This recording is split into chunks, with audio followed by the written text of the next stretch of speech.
Remember to subscribe and like to the channel. Be in the moment.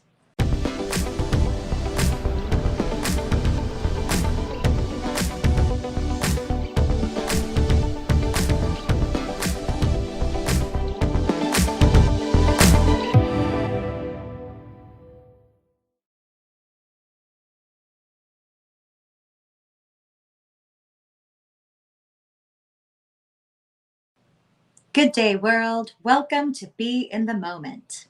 I am well chuffed, as they say in the UK, to be here in the moment with Ty Everett. He is the founder of Project Babbage and a wonderful educator. He has a wealth of lectures and information available for all of us to peruse and learn from on his YouTube channel. That is at Project Babbage on YouTube. So, welcome, Ty. So happy to be here with you. Yeah, thank you for having me on the show. Yes, and I wonder, do you have a background in education? I don't. I mean, so I guess from a young age, I've always enjoyed just learning things. So from the learning side of it, definitely, I've always enjoyed learning, and then just getting people to understand some things. So I mean, we have things related to Bitcoin, things related to AI, other things that I just enjoy talking about, and it seems like people have sort of enjoyed hearing me explain certain things, and that way they can understand them a little bit better. So, Excellent. um, kind of just morphed into that role, I guess, in this space. I mean, I know my fair share about like Bitcoin stuff, so started to make some videos about it up on YouTube there, and also just play a role in some of the meetings and workshops that have been happening recently in the BSV space. Right. And that's where we met for the first time, virtually in person. That was with the BSV Association workshop on how to make the most of the tool ChatGPT. So when we were there, we were grouped into small groups and we had a little play experience where we would work together to build an app. We would design and build an app in real time in about 20 minutes.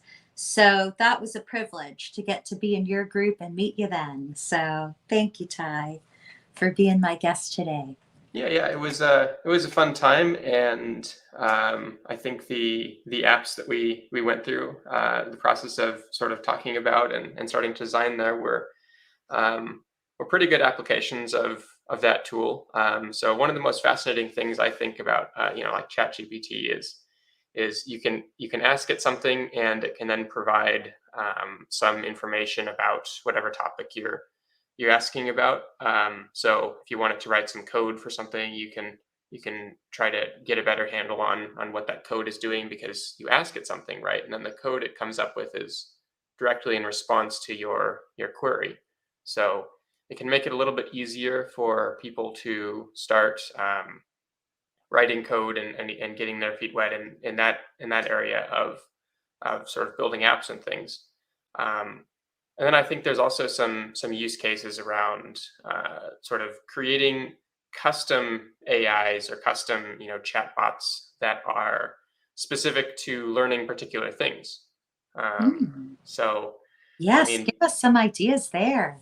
well, I'd say so it would be better. It would be cool if more people understood more things about Bitcoin SV, for example. I think, anyways, we can educate the world more about Bitcoin and blockchain technology and micropayments and the potential of protecting user privacy by putting users at the center of the internet experience. Um, lots of lots of potential there, and there's only a few people in the world that truly understand these things on the level that is necessary to go and architect solutions and actually execute on things. So getting more people into this space and getting them to understand these things, of course, requires people to explain everything, people to go and actually host these workshops and things like that. But but creating a chatbot that, of course, the chatbot's not going to be able to educate somebody 100% on something, but at least in one context, it can give people the basics. It can kind of, if you have basic questions, the chatbot could say something like, well, you know, Bitcoin SV is useful because you can have a lot of transactions that are all really cheap, and that means that you can do a lot more on the blockchain itself and build more powerful applications. And you know, that's not a very advanced concept. It's not some like crazy coding thing that you have to do with specific key derivation algorithms and cryptography or something. But this chatbot can get people to understand the high level concepts about, okay, why is this technology important? What can we use it for? And maybe what can I do? Where can I go to learn more about it? And that really makes it easier for some of the people who are in the thick of things, because it means that they can spend more time talking with more people about more of the advanced stuff and less of the basic, why is Bitcoin SV necessary type things. Um, so I do see some applications there, and I think it'll help with furthering the adoption of certain technologies, including Bitcoin SV and the Metanet and some of the platforms that me and my team have the privilege of working on. Yes, you said a key word there, which is Metanet. The Metanet. I first learned about the Metanet from Joel Delay there Mhm. in London 2020 at the blockchain conference there. It was the CoinGeek conference, and he described it as if the Library of Alexandria was preserved and accessible for all eternity through an immutable ledger, an immutable library, something that cannot be burned down, but is accessible to everyone for all time. So, did I interpret that clearly? I mean, it definitely makes sense, and I think that's a very useful goal. Yeah, I would say that's definitely something that can be achieved, and I think that's a good vision for the MetaNet as a concept. I mean, so we have this concept of, well, the internet is forever, right? Anything you put on the internet is there forever. But of course, without a blockchain, someone could change something, and there's no real way of knowing, whether something was really the same as it was 25, 50, 100 years ago versus what it is now. Or maybe someone has updated it or changed it for their own, selfish purposes from the original. So I think the blockchain, because it provides this integrity and this way of essentially what you do is you have information, and you give the information a unique fingerprint, and you register it on this ledger, which only moves forward as time moves forward. It cannot change what was on there in the past. It means that yeah, when people write things, when people say things, when there's information made available, when links are made between, concepts and ideas, um, those links are preserved and locked into, the time chain of history, right? And so when someone makes reference and points to a certain citation or a certain article when they're describing an idea they have, um, in the modern world, we have the tendency to make that about, what we think that article was, right, in our current viewpoint. But with the metanet, of course, because we know that things haven't changed, because we know what information was available at the time that article was actually written, we know the true nature of the ideas that were being expressed and the premises on which they were being built. And so that gives us a better window into history and a better ability to understand the people and ideas that have shaped our civilization over time. And so I do think that's an accurate vision for at least one aspect of the metanet, which is the data integrity and the capacity for this improved view into history and into the ideas and writings that have been made. And from that foundation, we can build a lot of different things. We can you know we can get better at understanding why we believed certain things, and then it gives us a better view into forming our new ideas for the future. in the most effective way and in the most informed way possible. And what are some other aspects of the Metanet ICU beyond that immutability and Well, so the transparency of history? Yeah, so Joel, he runs the Joel, he runs the ICU, and that's a group of people. And I would recommend people get on the ICU. It's on Slack, and he hosts this group where everybody gets together and talks about the Metanet, what it means, how it's being built. Right, it's the incubator for the Metanet, or the intensive care unit, the ICU. Right, we're giving the Metanet the intensive care that it needs in order to succeed and build into into all of these things and make these visions into reality. Um, so I think that aside from the immutability and improved record keeping that is provided by the Metanet, there's also this idea that because everything uses Bitcoin, we have the capacity to define the terms under which certain operations can proceed. So what I mean by that is that because everything in Bitcoin is this output, this sort of transaction output that has a token on it, right? So Bitcoin is a token system. Yes, it's a UTXO. Okay. Because everything in Bitcoin is essentially a UTXO, you have the ability to define the constraints under which that UTXO has been locked, and only under certain conditions may it be unlocked and transferred to the next owner. And so that UTXO can represent, right? Because tokens are UTXOs, and so these tokens represent things of value. That's why they're tokens. So on the Metanet, people can create, for example, a token that represents a song, and then when somebody wants to listen to that song, they can pay the artist a certain amount, and or maybe even split the payment among, well, there was the vocalist, there was the drummer, there was all these different people who got together to make this song, and they all get compensated for that. So the amount of money that you're paying to listen to a single song isn't very much, but when a billion people listen to that song, suddenly these people can make a living.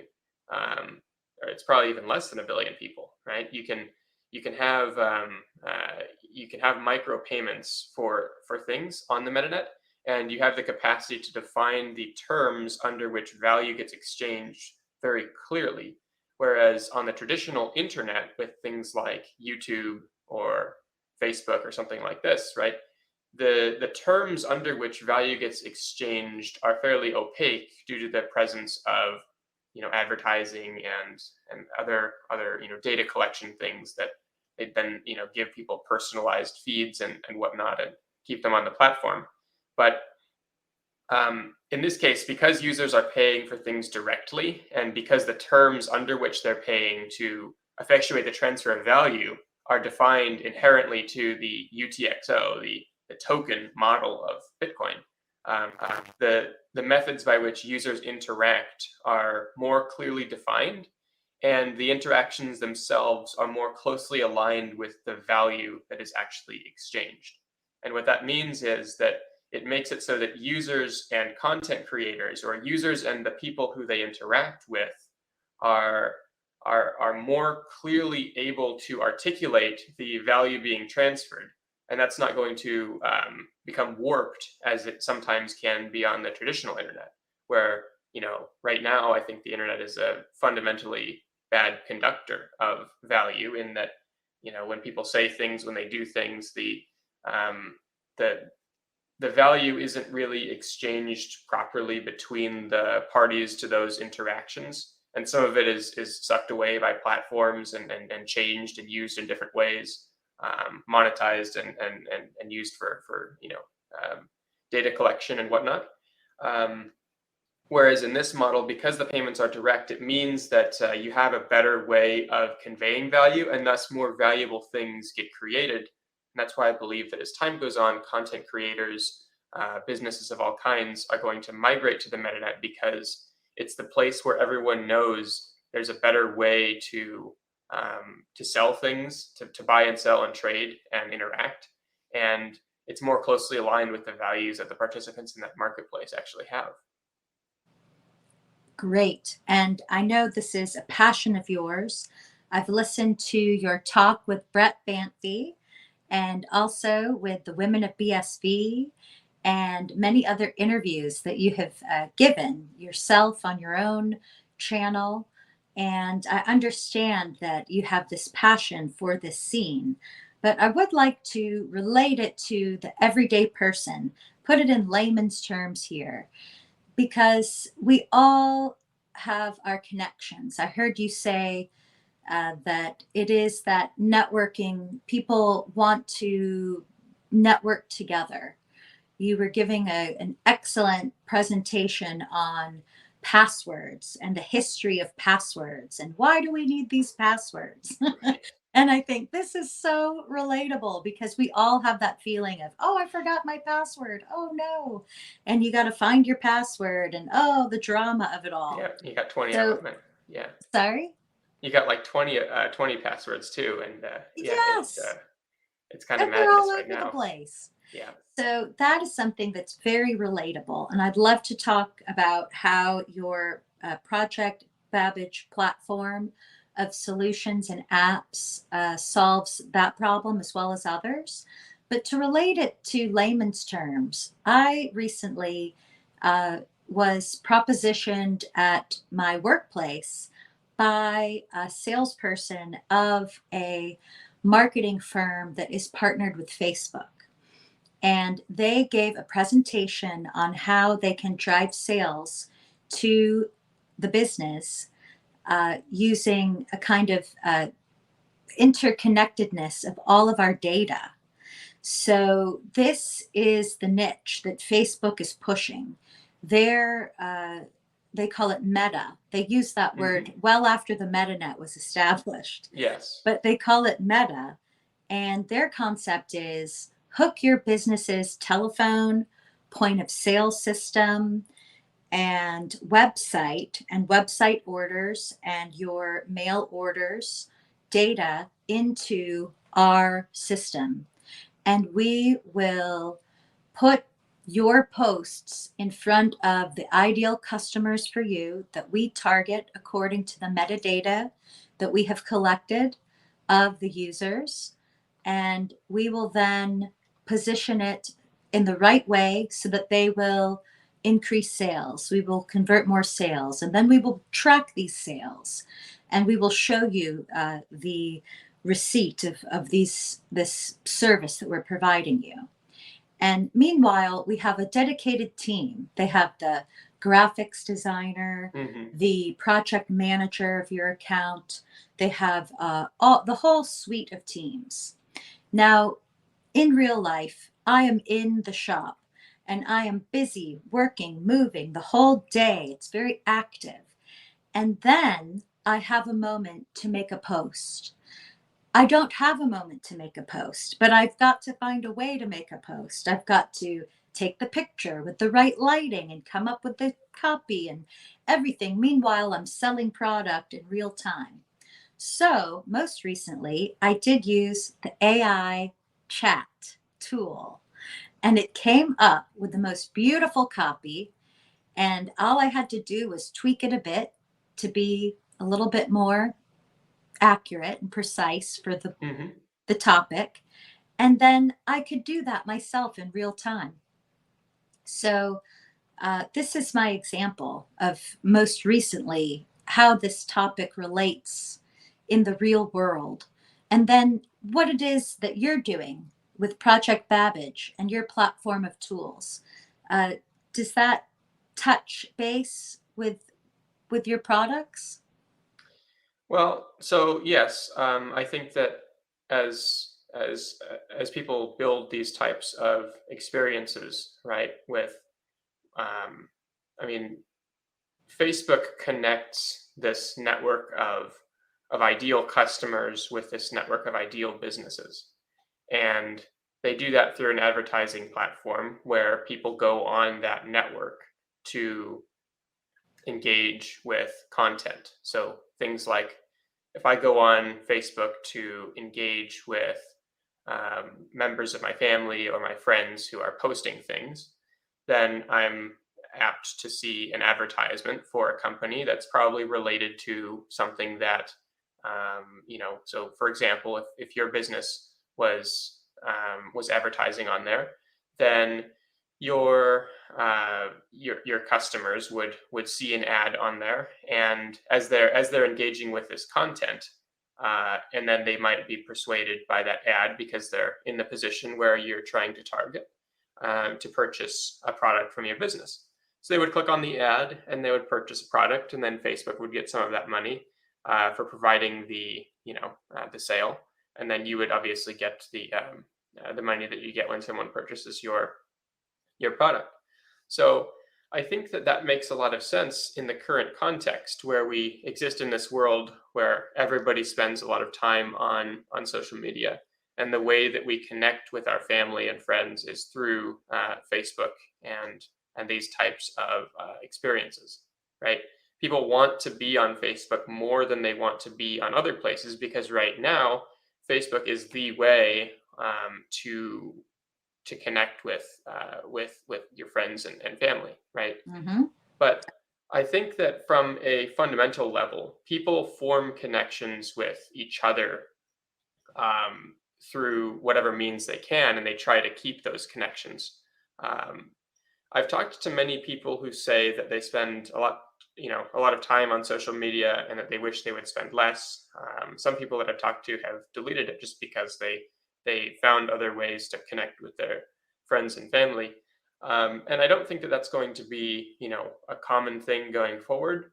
But I think that if we can create a better way for people to connect, then they won't necessarily spend as much of their time on Facebook and YouTube and other platforms that are supported by this sort of network. And thus, as time goes on, my prediction is that businesses who advertise on those platforms won't necessarily be able to find as large of a pool of customers there because um, the trend seems to be in the direction that um, if we can create a better conductor of value between individuals that allows for more authentic exchanges of content, or exchanges of messages and posts and whatever it is that we're exchanging, then I think that people would be more apt to use those new platforms. And if those platforms didn't have advertising, and some users find advertising to be annoying or somewhat it follows them around and it just happens to know exactly what they're wanting. Some people like that because it's convenient, but um, for those that would rather pay directly, or for those that think that a more authentic exchange of content is one in which the content creator on, like, for example, a large YouTube channel doesn't need to have a sponsorship in order to connect with their audience, right? Um, then we're seeing a move in certain markets towards platforms like Floatplane or Nebula or Patreon, where some creators and some of the people that actually drive your customers to those platforms and provide those eyeballs to begin with are starting to realize that might not be the best way to connect with their audience. And therefore, I think as time goes on, more people are going to be using those platforms that directly support the creator without the need for advertising. And that's the advertising success that businesses get on these data-based platforms, these ones that target people and give them advertising based on the friends and the content they engage with. The advertising itself would then become less effective because, well, the network of true and authentic value has moved to another place. And right now, Google and Facebook are capturing that network very well. I mean, you look at Google search and how dominant it has become over the past 25 years. Whenever you want to know something, you go on Google. But actually, that's starting to change, right? Because now, for the first time with ChatGPT and this AI stuff, Google Mm-hmm. search has become threatened by another competitor, and a competitor that isn't as easy to do with advertising, right? So ChatGPT is a place where people can go when they want to learn information, and Google felt so threatened by that they had to come up with their own chatbot called Bard, and and that way people can interact on there.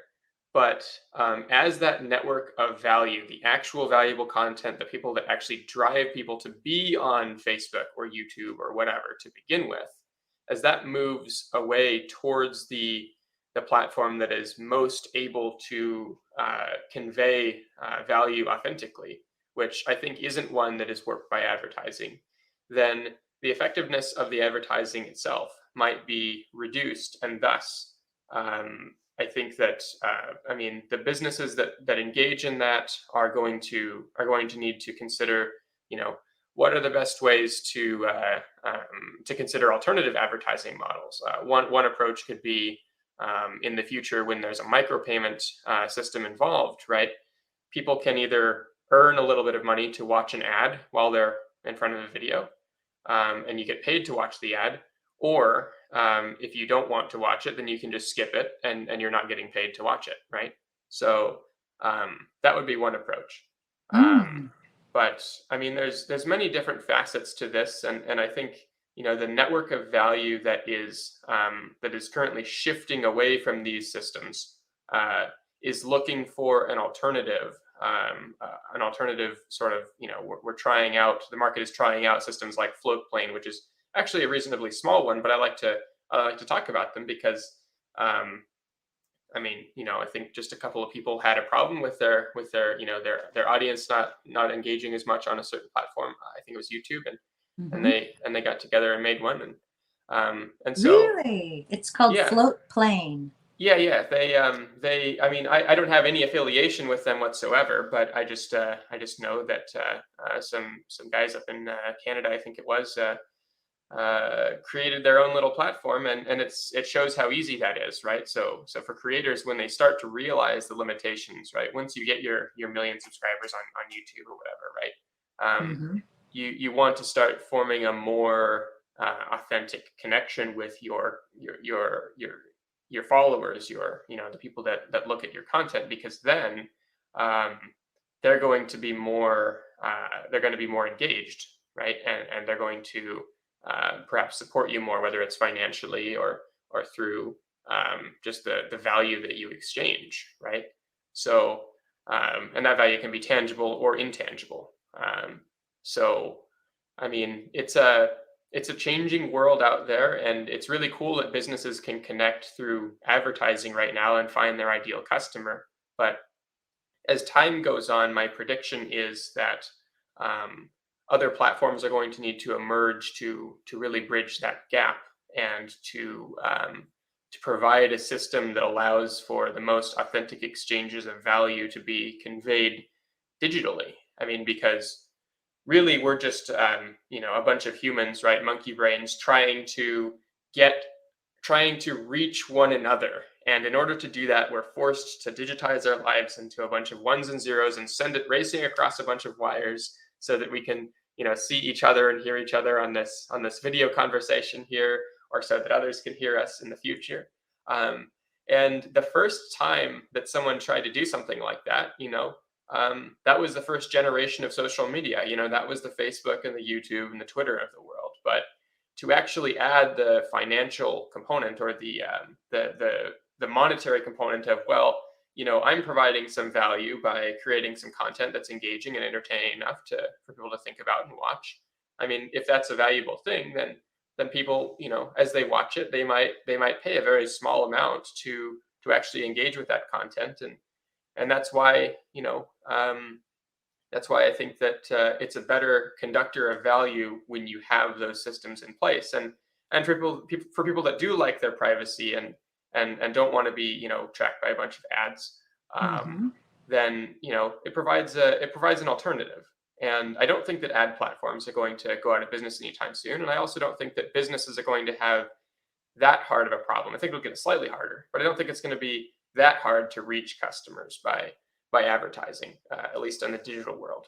I think that like TV and radio advertising is pretty much ineffective at this point, but digital advertising through the platforms like you described, I think that's going to sustain itself for a little while into the future. And um, I mean, after that, we don't know. It's a changing world, but I'm excited to be part of the next generation of of people building stuff, and making these things happen. You certainly are. And I think the key is on these standard platforms that we use every day, such as Facebook or Twitter or YouTube, uh, we are the product.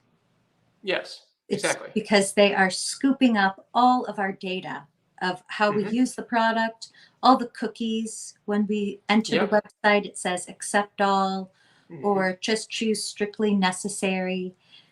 We have been beta testing the internet for what, 25 years? And we already have the record up there in this metadata. Hmm. And many folks can easily watch some video about the metadata that is up there and available. And it is cataloged, and we are the product currently. But with the monetization and with the next generation Web3, we're calling it all, we are now enabling individuals to monetize their data and to let the internet be useful to individuals and to have ownership of our data as Yes. people. So the user is a sovereign individual with wealth, with Hmm. value coming to them, as opposed to having all of our details scooped up and then mixed up and sold around, and as it is currently. So I think this is an ethical issue, uh, I would and certainly agree. I mean, people. There's a logical arguments, which are the ones that that I've just made with okay, well, here's the reasons why this is likely to happen. But what it comes down to for me, and I didn't start this the project that I've started because of the well, I think that this is going to be how people are going to behave in the future. I started it because I believe that the internet in which we exist now is just fundamentally a bad conductor of value. It's wrong to it's wrong to use people's attention as a commodity. Um, I mean, I think that in I'm in going to ring the the bell. yeah, uh, I mean, it, in the original in the original well, okay, we go back 150 or something years and we realize that like slavery is wrong. It's wrong to use people as property. Well, I think it's also wrong to use people's attention as a commodity in the same sort of way. It's just unethical, and I hope that society realizes that, because then we start to emerge into a world where people's time is valuable. I mean, I watched an interview with Elon Musk, and I love the guy, but one thing he said was. We're at an all-time high on Twitter. We're up to 8 billion user minutes of engagement on Twitter, and I think that was, I don't know, I don't want to say what whether it was a day or a year, but 8 billion user minutes. Um, I mean, okay, so that's people spending time on these platforms just to engage with content, and they're doing that for free because the platform uses those 8 billion user minutes as a commodity, as a way to sell. And I commend Twitter for moving away from that and actually starting to charge money and treating people like customers versus treating them like products. But I think that we need to move more in that direction, and I think that having a standard for facilitating micropayment based interactions on the internet, which is exactly what we're building with Project Babbage and the Metanet, um, that is really where it's at in the future, right? So that not only do I pay not only could I do something like pay the $8 a month or whatever for Twitter, but I could also go to an internet blog hosted by somebody that I've never met before. And without ever knowing who they are, because I want to read something on their website that I think is cool, I can pay them like 5 cents or something and read their article and then leave, and they don't know anything about me and I don't know anything about them, but I know that I got to read a cool article, and they got to have someone contribute towards the living they're trying to earn for themselves. And I think Mhm. that's the most powerful thing that we can get out of this as a society, is when these standards exist and when the individual is put at the center and given financial autonomy and the capacity to choose the ways in which they want to exist, that makes it so that, I mean, really, freedom is protected. The freedom to choose where you want to spend your money and your time. Um, and also, I think it creates an environment conducive to um, more truth being propagated more widely. Because when people say things that are true, those messages get shared, and then when they get shared, people pay more to consume those messages because they heard from their best friend that it's actually a cool thing and they should check it out. And so the people that speak Mm. truth actually are going to be rewarded economically for doing so by the people that enjoy consuming that content, and the ones that spread misinformation, well, I mean, they obviously won't be as widely rewarded for that, because if I pay somebody to give me misinformation and then I don't like it, or I find that it's not consistent with my values, I'm not likely to share that to my friends, and I'm not likely to spread it further, especially after having paid for it. Mm. Um, so I think that it does provide a little bit of a better way of sorting through that as well. I don't think it provides a perfect solution or even a near perfect solution, because I think that comes from education and just not sharing false and wrong things, whether they're morally wrong or just factually false. Um, but it does provide an economic function so that when things get shared, people get rewarded, and when they don't get shared, they don't. And that's directly related to that's a direct interaction between the producer and the consumer of some content, and not relating to how effectively somebody is able to target a particular demographic with advertising. So, um, one thing I find interesting on YouTube, for example, is that certain creators, such as those that target, wealthy individuals, business owners, if you're talking about content that's interesting to software engineers who might also be business owners, right? That's Hmm. like a very wealthy demographic. So Right. the money, the amount that that creator is going to earn per view on their videos is going to be significantly higher than, suppose, somebody who is creating content targeted at a less wealthy demographic. And so Hmm. and so therefore there's this bias towards creating content for the most for them. You warp your content so that it's going to cater to the people who are going to fit into the categories that are most conducive to ad revenue, versus what you actually want to say and the people that actually want to pay you for it. Um, so there's So some. true. Yes. So there, you're at a disadvantage it monetarily on the current platforms if you're just simply sharing something that you're passionate about. If Well, it's yes, not meeting unless, a yeah. certain advertiser niche. Yes, exactly.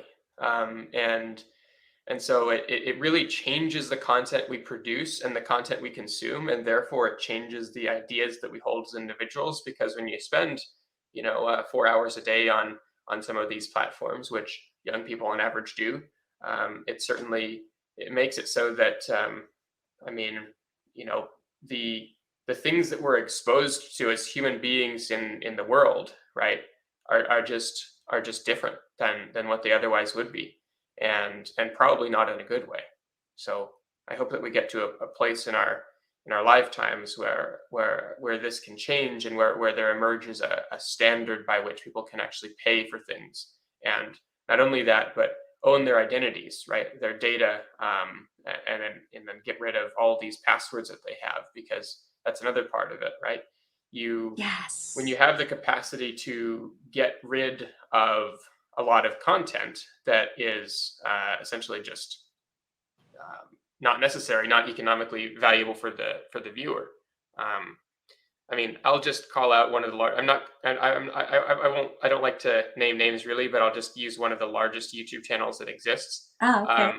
And I think that okay, so by subscribers, probably one of the largest.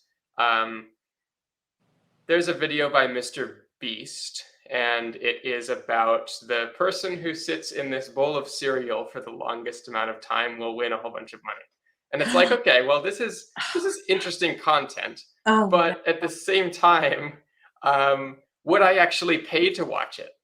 And it maybe No. changes a little bit. I mean, some people might like to pay to watch it because it's entertaining, but would he be able to make that much money to fund all of that stuff if the model didn't if it wasn't so advertiser centric? And I believe that it wouldn't be. I think he'd make some money because he's doing something entertaining, right? People might like to watch, but that much. I mean, I don't know. It just struck me as like, okay, why is our why is the economics of these platforms set up such that this type of thing exists? Yes, I it mean, leads to lowest common denominator thinking it certainly and can. Yes, mentality. Pardon? it certainly. Yes, I Yeah. agree. And so uh, this is why I actually have a problem with Joe Rogan.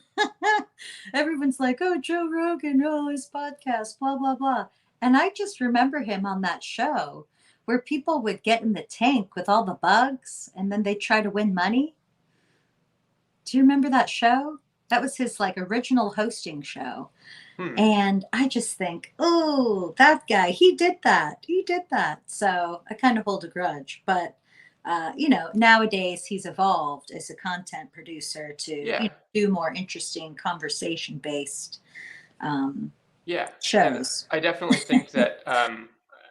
think that as time goes on, people are going to evolve, and the content is going to improve, and wise content creators are going to, are going to act in their own interest and in the interest of their audience, actually in the long term interest of their audience, not the short term, but the long term, and change the content they produce to be more sort of geared towards meaningful things, and I think we're starting to see that actually because people are starting to realize what their values are and how that relates to certain content, and so it is starting to happen, and as time goes on, I think that platforms are going to evolve and become more conducive to direct exchanges of value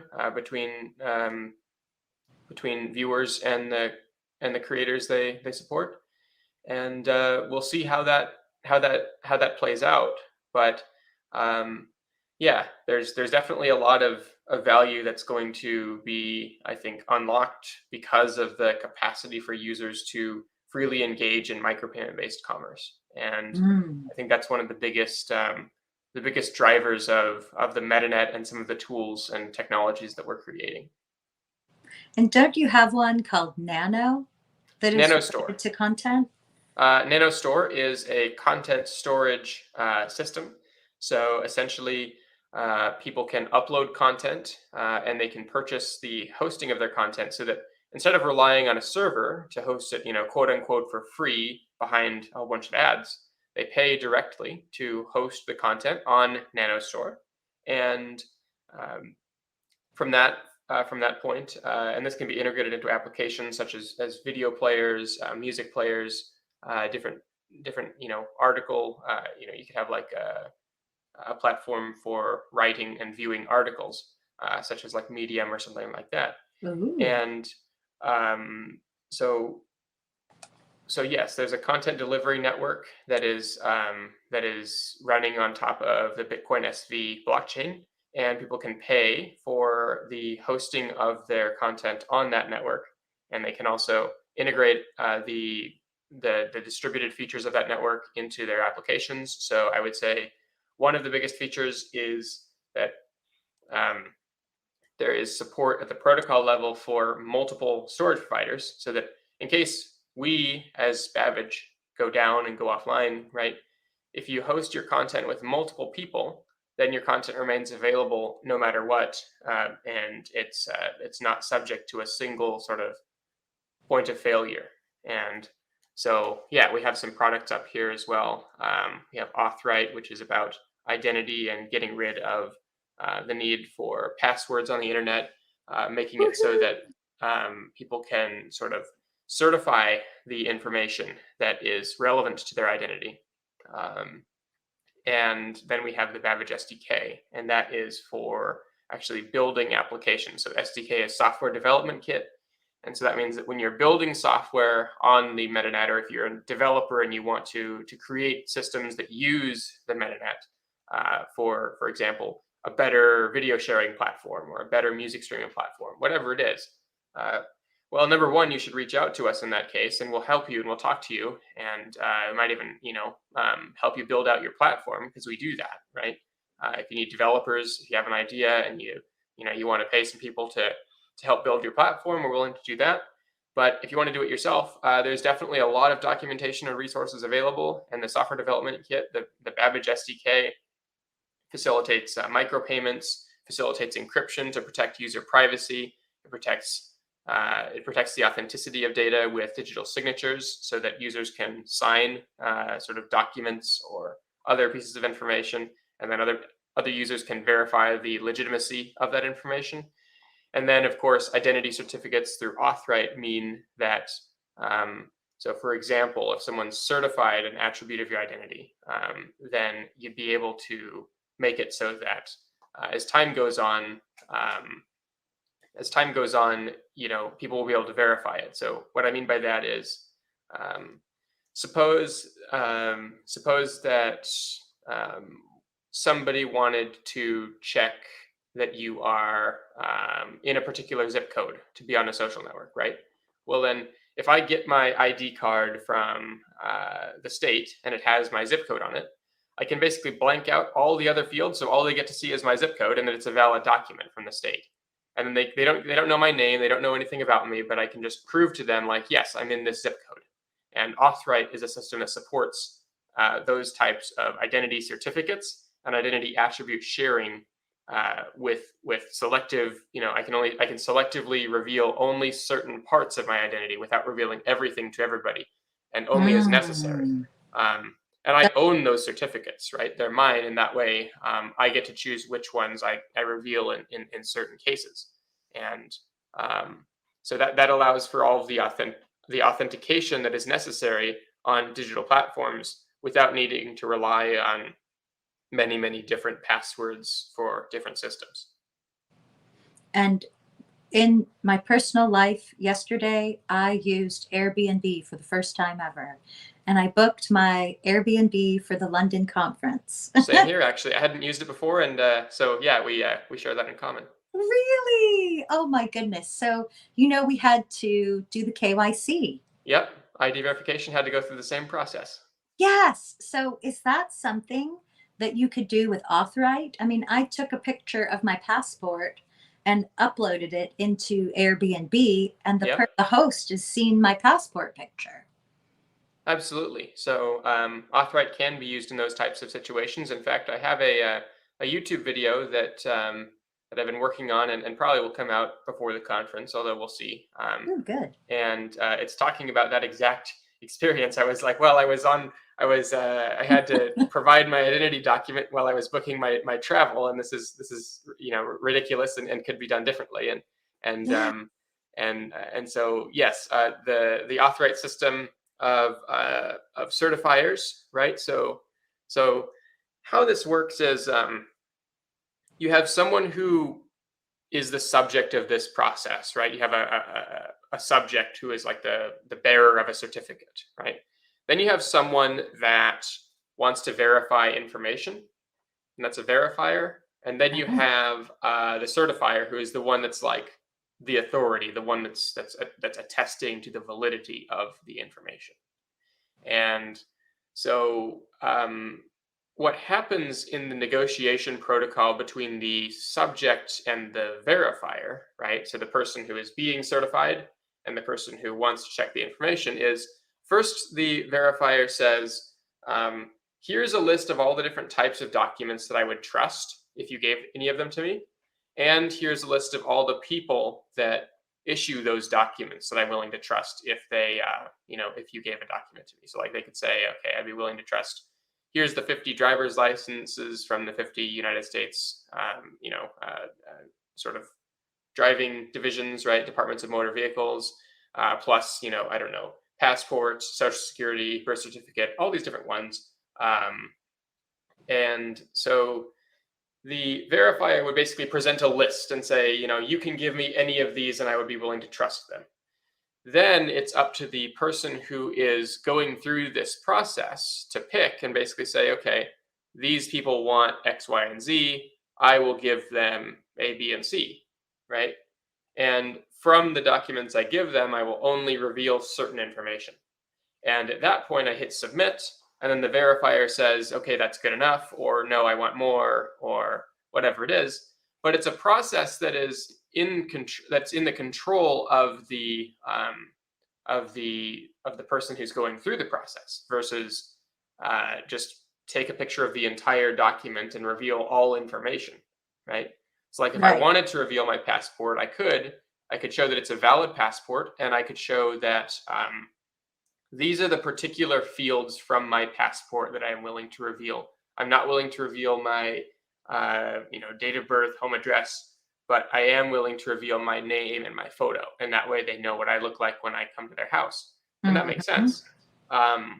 Or even it would be technically possible to reveal just my photo and the fact that I have a valid passport without revealing my name.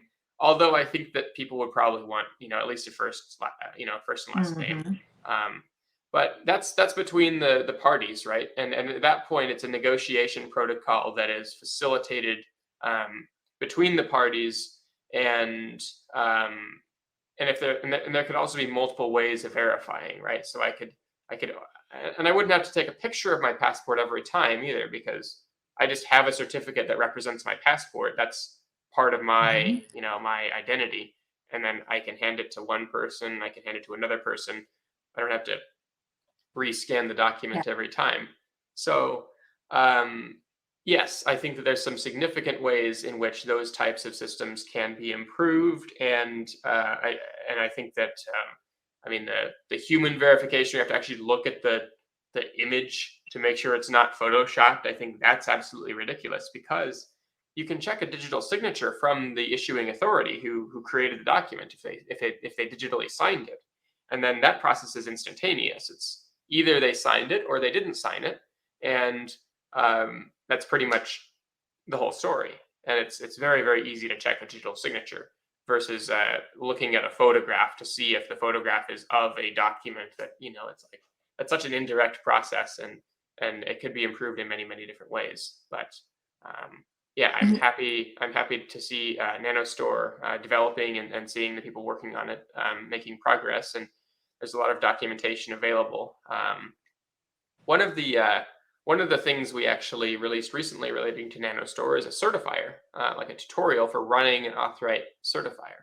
So Mm. people that actually create documents, whether you're creating a library card, whether you are, the Metanet ICU creating a certificate of membership for people who are in the ICU, whether you are, a government who wants to create a certificate for passports and other documents, uh, you can run a certifier and digitally sign these documents and start building reputation and trust. And that way we get more people certifying documents in this way, and there's less of a need to rely on these legacy processes of taking photos of documents and doing things like that. So creating a digital standard for document presentation and verification is really what Authorite is about, and it facilitates a new way of identifying people on the internet that is going to be more secure.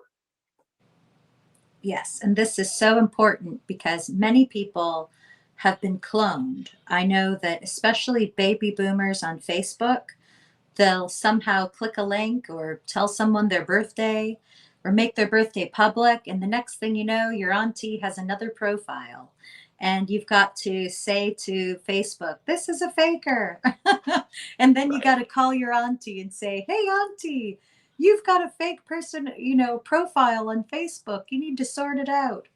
And even famous people or Yep. people in the public eye, like Kurt Wuckert Jr., he faces this a lot where people will make profiles that say they're him and it's not really him.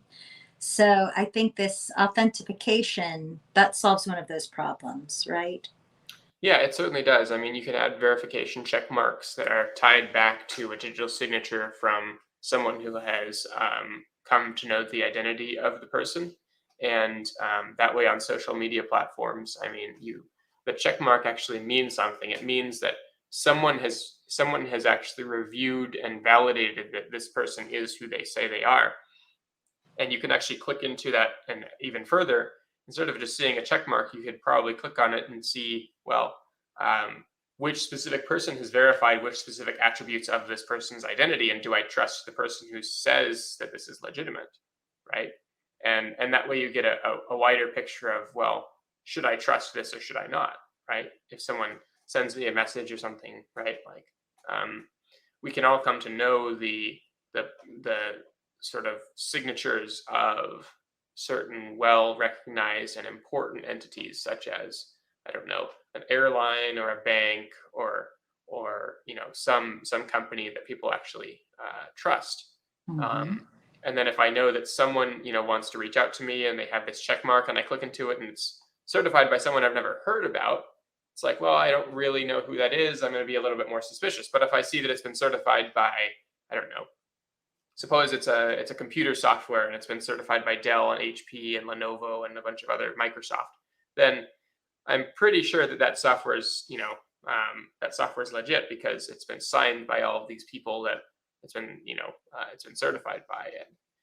And another application, here's a free business idea for anybody that wants to build a Metanet app, is that you can do certified sort of skill attestations. So similar to how LinkedIn, it goes and it says, 10 people say that this person knows C++ or some skill, right? Mhm. Something that they Leadership. can be good at. Yeah.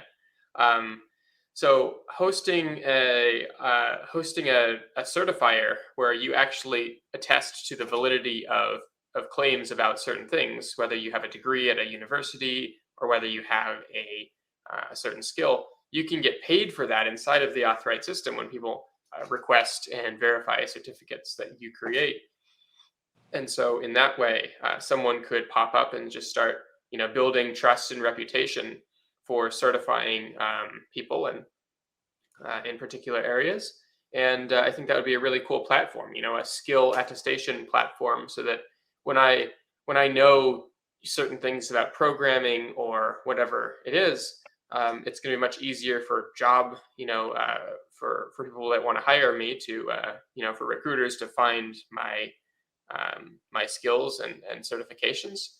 And it'll also be easier for people who already know a bunch of skills to find jobs that they're qualified for.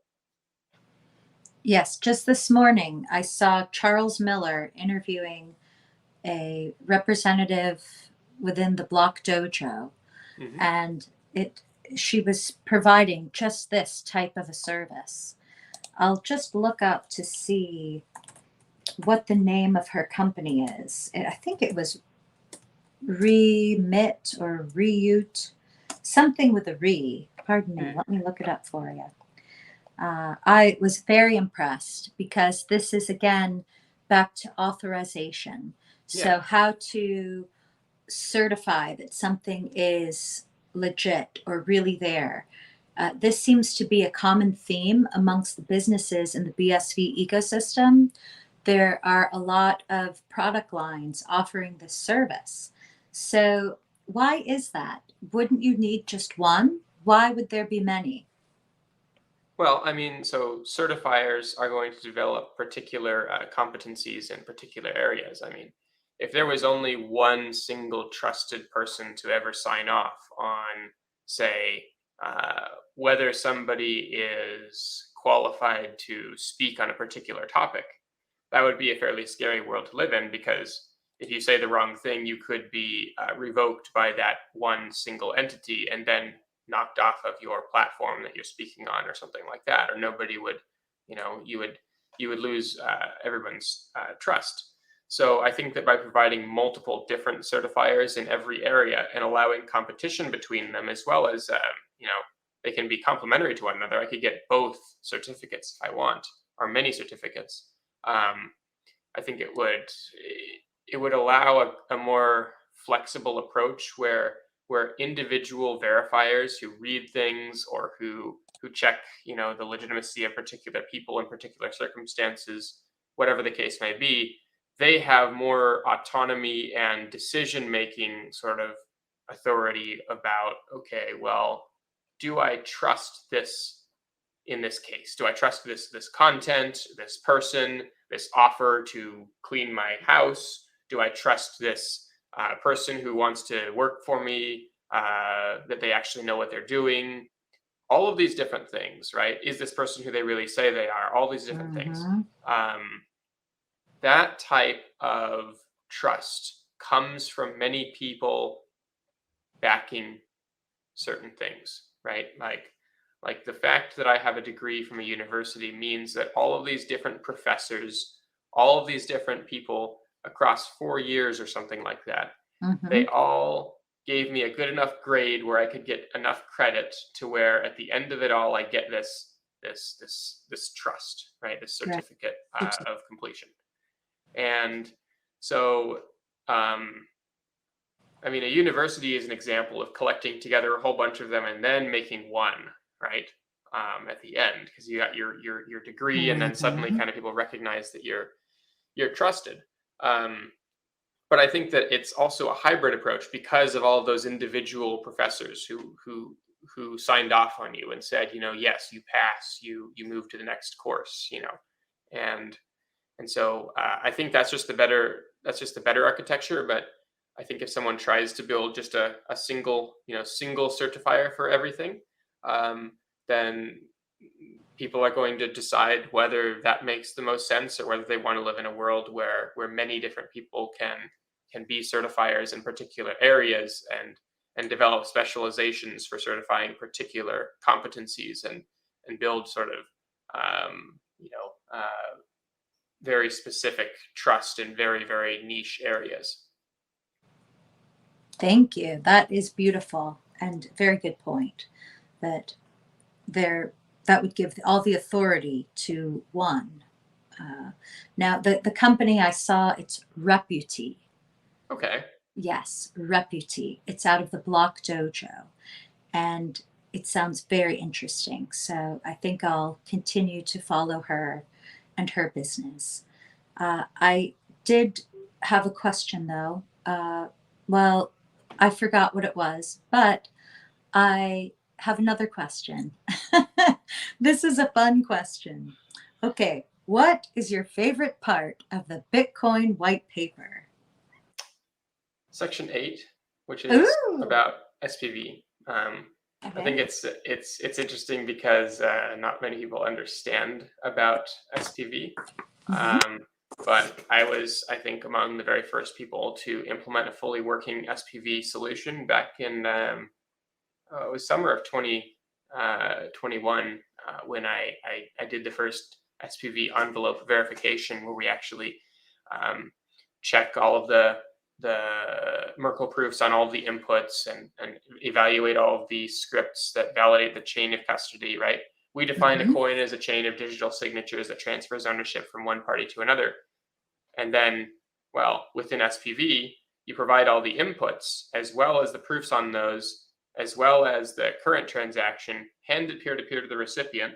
And the recipient checks all of that against the chain of headers and validates the sort of the scripts that transfer ownership of the coins, and then broadcasts to the miners and makes sure that the transaction isn't a double spend. And I think that the SPV process is definitely in need. I mean, it's in need of more people understanding it, and then it's also going to provide a much more scalable architecture for Bitcoin as time goes on, because it means that not everybody needs to rely on blockchain scanning and indexing systems to actually facilitate the applications they're trying to create. And instead, they can rely on just the block headers and the transactions and the data they were given by the sender of a transaction. And so it offloads a lot of the demand and bandwidth and storage requirements for running things like indexing systems, such as what's on chain. And it also makes it so that individuals have the capacity, without needing to trust those systems, to verify the legitimacy of transactions.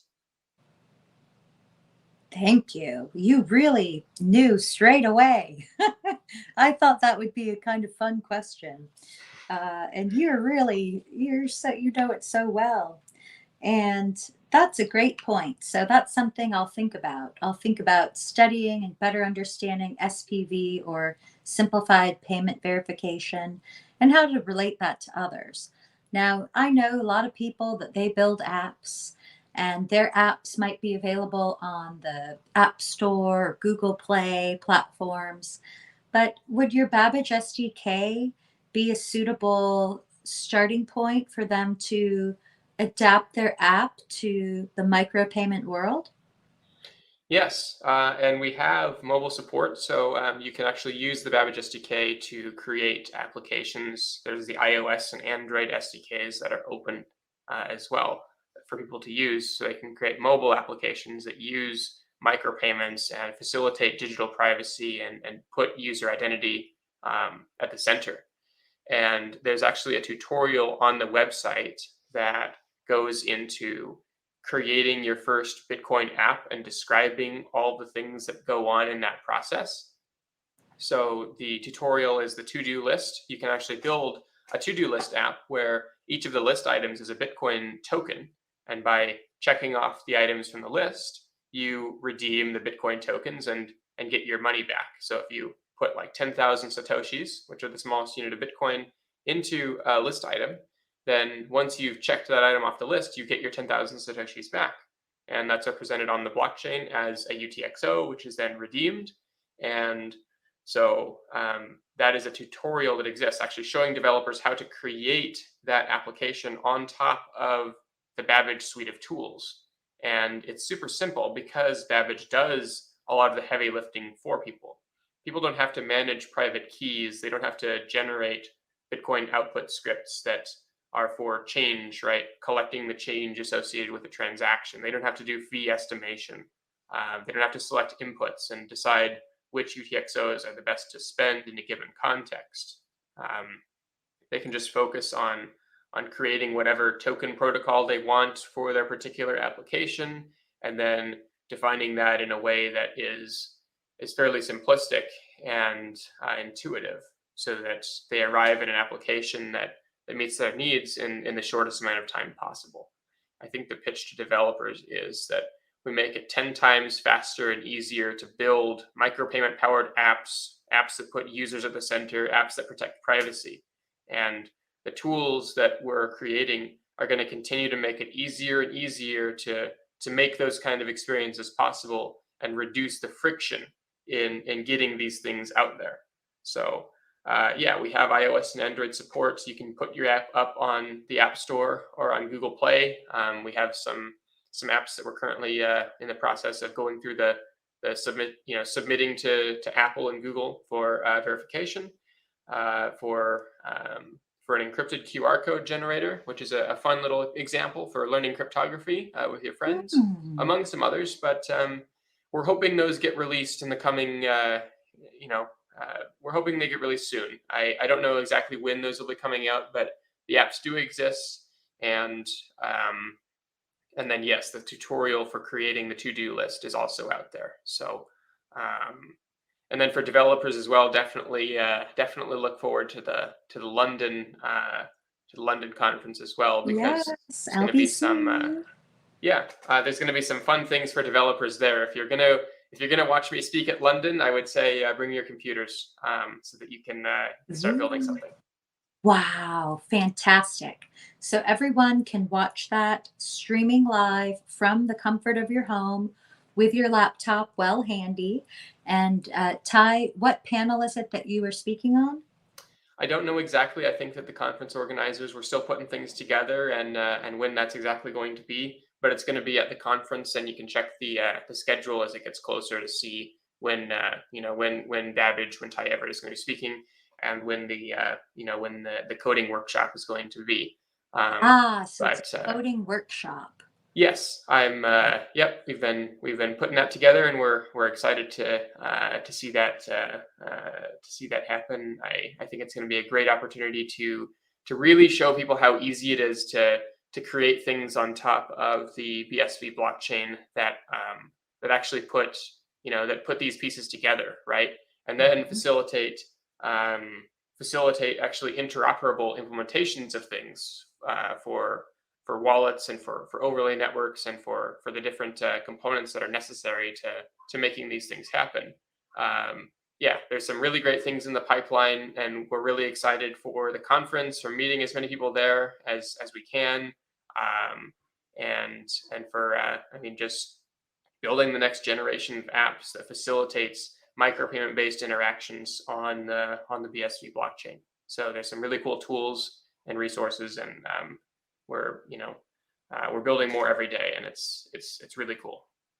It is. And as a person here in this day and age, thank you, Ty, for all of your passion and your work, the things that you do, that you are building to bring about something better.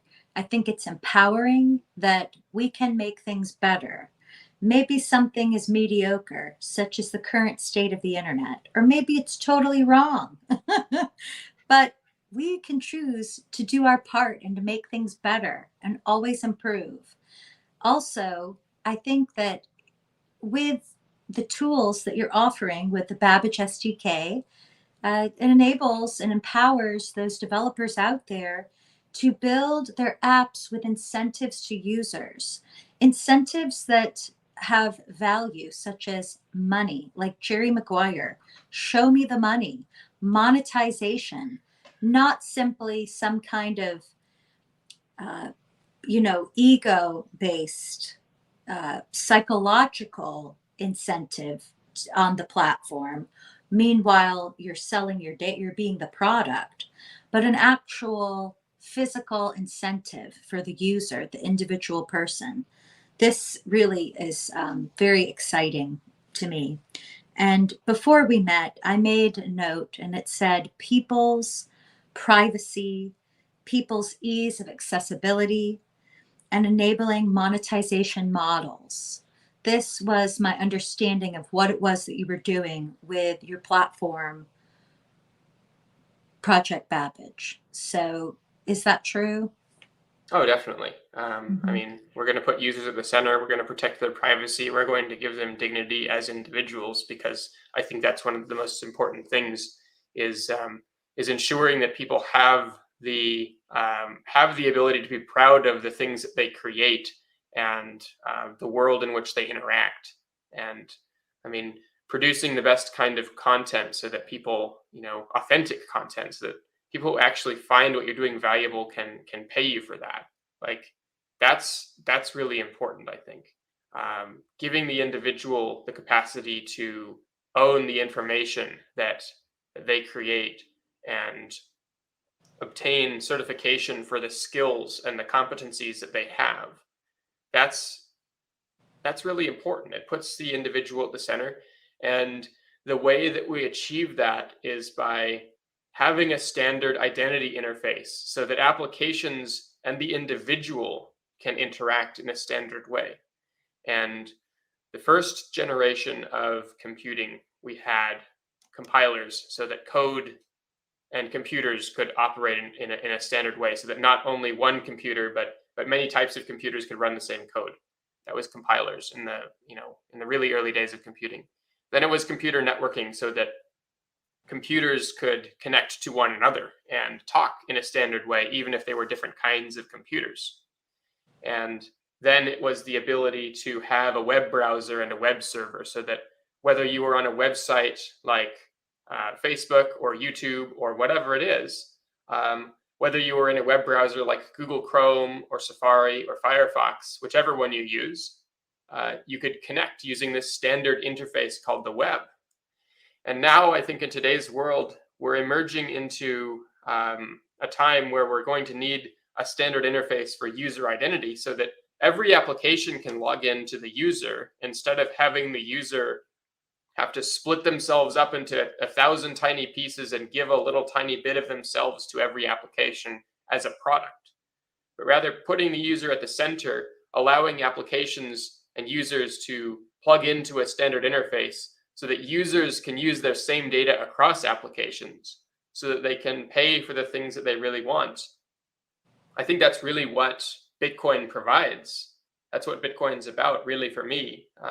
It's about facilitating a capitalist economy in which people create value and exchange directly and are free to choose which apps they use, which people they share their data with. Mm.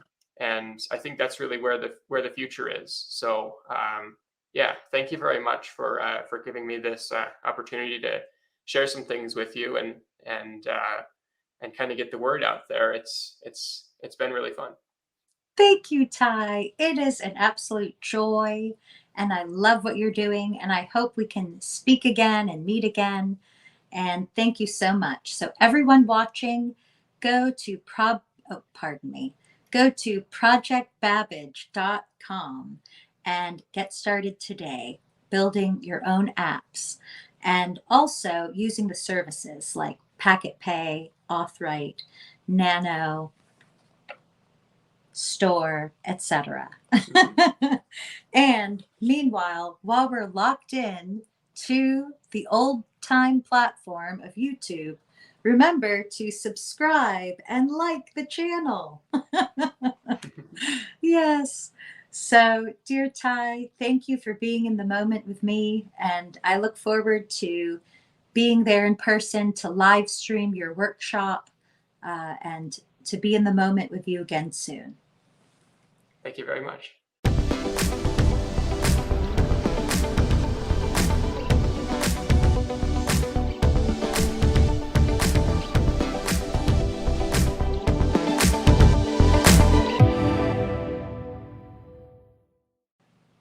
Remember to subscribe and like to the channel. Be in the moment.